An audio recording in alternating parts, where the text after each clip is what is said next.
देखिए, ये जो गवर्नमेंट एनडीए की गवर्नमेंट जिसको चंद्रबाबू नायडू, नीतीश कुमार, चिराग पासवान और जयंत चौधरी सपोर्ट कर रहे हैं, ये वक्फ बिल अनकॉन्स्टिट्यूशनल है। ये वक्फ बिल आर्टिकल 14, आर्टिकल 25, 26, 29 का ग्रेव वायलेशन है। ये वक्फ बिल नहीं है, बल्कि ये वक्फ बर्बाद बिल है ये। और अगर चंद्रबाबू नायडू, नीतीश कुमार, चिराग पासवान, जयंत चौधरी इसकी तायद करेंगे तो वो अपने पॉलिटिकल रीजंस की वजह से या जो भी उनके है नैरो रीजन तायद कर रहे हैं नरेंद्र मोदी सरकार की, ये बात साबित हो जाएगी कि वो मुसलमानों की मस्जिदों को, दरगाहों को, खानखाहों को, इवैक्यू वक्फ प्रॉपर्टीज़ को और लिमिटेशन एक्ट अप्लाई करेंगे तो एनक्रोचर्स को रिवॉर्ड करेगी। तो वो उसकी ये सपोर्ट कर रहे हैं। उनको ये देखना चाहिए कि ये सपोर्ट तो कर रहे हैं, मगर क्या आप 5 साल के बाद जब जाएंगे जनता के पास, क्या जवाब देंगे उनको? अब तो बिहार का चुनाव भी है। तो ये अनकॉन्स्टिट्यूशनल। एक बात समझिए, वक्फ बाय यूजर सरकार निकाल रही है। हिंदू धर्म में मठ by user, temple by user allowed है, तो यहां पर क्यों अलाउ नहीं कर रहे आप? हिंदू एंडोमेंट बोर्ड में कोई नॉन हिंदू मेंबर नहीं बन सकता, तो यहां पर आप नॉन मुस्लिम को क्यों बना रहे हैं? तीसरी बात यह है कि एंडोमेंट का जो ट्राइब्यूनल है उसका डिसीजन के खिलाफ आप रिव्यू डालते हैं, यहां पर आप कह रहे हैं कि उसको अपील करेंगे।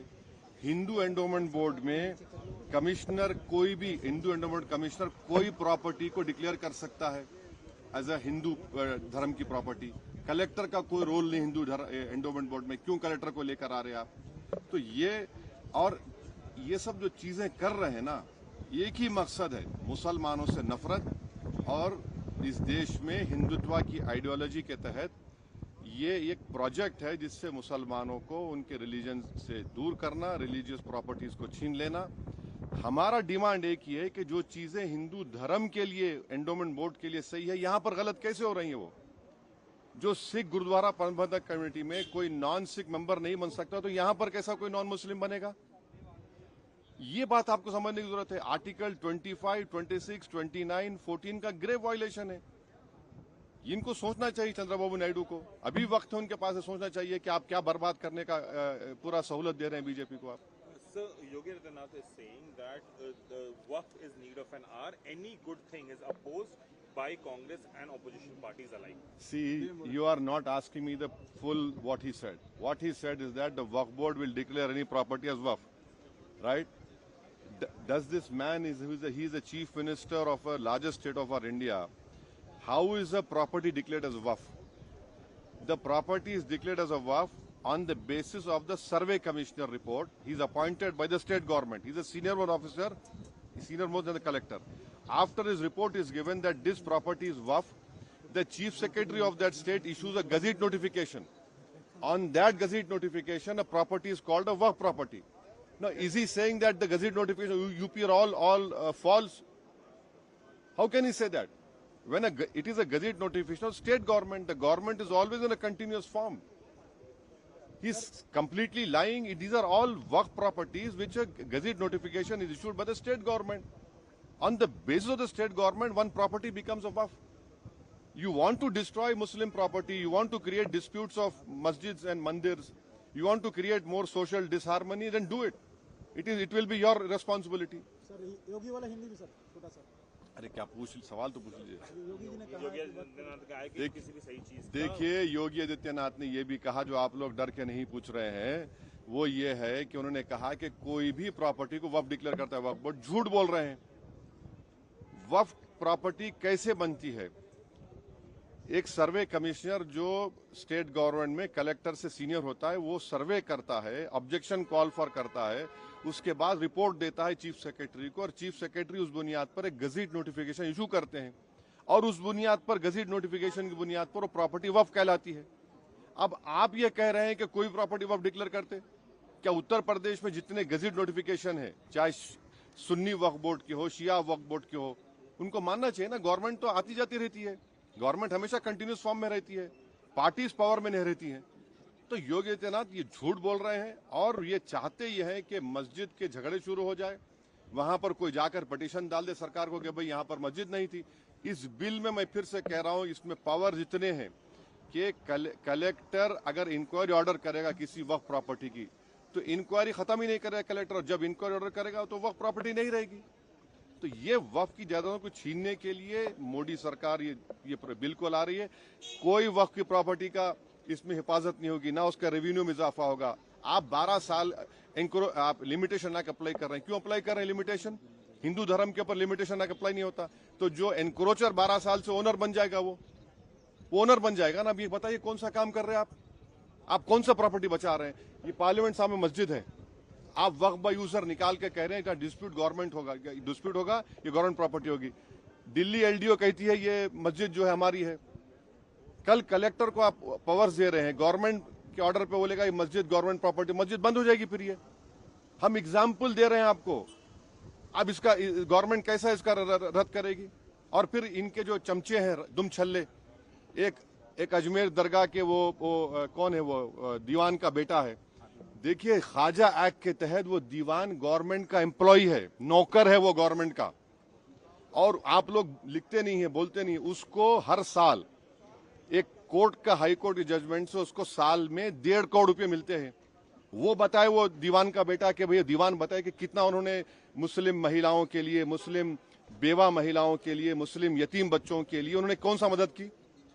और उसका तो कोई वक्फ भी नहीं है। उनका कौन सा वक्फ है बताइए? उनका तो वक्फ ही नहीं है। अच्छा, आपके किरण रिजिजू हैं, वो बुद्धिस्ट हैं, क्या वो बिहार कैंटोनमेंट बोर्ड मेंबर बन सकते? नहीं बन सकते। वो बोध गया बन सकते, जबकि कॉन्स्टिट्यूशन में आर्टिकल 25 में बुद्धिस्ट का डेफिनेशन भी हिंदू में आता है, मगर बिहार कैंटोनमेंट बोर्ड में लिखा सिर्फ हिंदू। सिख भी नहीं बन सकता, सिख भी हिंदू होता है लीगली, और बुद्धिस्ट भी होता है, वो अपने मेंबर नहीं बन सकते। तो अब यहां पर लाके आप नॉन मुस्लिम को ला रहे हैं, क्यों ला रहे हैं? ताकि नॉन मुस्लिम ज्यादा हो जाए स्टेट वक्फ बोर्ड में। उसके बाद आप वक्फ बाय यूजर के निकाल रहे हैं कंडीशन के साथ, तो आप पूरा कब्जा कर लेंगे आप। ये हमारा जेन्युइन कंसर्न है। ये कोई वक्फ को बचाने के लिए, वक्फ को इंप्रूवमेंट कर नहीं लाया जा रहा है। मुसलमानों से मस्जिदों को छीनने के लिए, दरगाहों को छीनने के लिए कानून ला रहे हैं। असद साहब, लेकिन पाल साहब कह रहे हैं, असद साहब, लेकिन पाल जी का कहना है कि इसमें कलेक्टर को पावर है ही नहीं। कौन कह रहे हैं? पाल साहब ने कहा पाल साहब जो है, अगर उनके आंख पे पर्दा पड़ गया तो नहीं मालूम। कलेक्टर एंड सीनियर ऑफिसर, क्या मतलब उसका? सीनियर ऑफिसर को अपॉइंट कौन करता है? मैं करता हूं। देखिए भारत में संविधान में theory of separation of powers है। कलेक्टर एंड सीनियर ऑफिसर जो होता है is appointed by the executive.